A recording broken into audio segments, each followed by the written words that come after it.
Köpçülük yaxşımızlar, mən Moğranayistin Mestirəm bulma. Anlasamış torda. Çətelki bəzi şirketlər Şinjanın paxtını işlətməyimiz. Şinjandakı az sonluq millətlərini zorluq bilan paxt terishga olib degan mish xabarlar tarqalibdi. Bunun hamısı yolg'on. Men yaqinda mush tallavazirga kelib ishlayapman. Bu tallavazirimizdagi yutqan ko'plar Şinjandan chiqqan sap paxtadan ishlangan. Meni yo'ldoshimni o'z oldiga do'kon ochdi.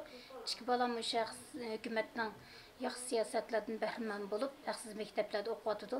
Sizlar ko'rgandek biz qanday tijorat qilyapmiz, qanday emgak qilyapmiz, buning hammasi o'zimizning erkinligi. Chet eldagi ba'zi shirkatlar men sizlarga deb qo'yay, bizning Şinjandagi har millat xalqi tirishchan o'z kuchiga tayanib emgak qilib, yaxshi turmush kechirib kelyapmiz. Bizning qanday emgak qilish o'zimizning erkinligi. Sizlar unda yolg'on gap so'z tarqatmanglar.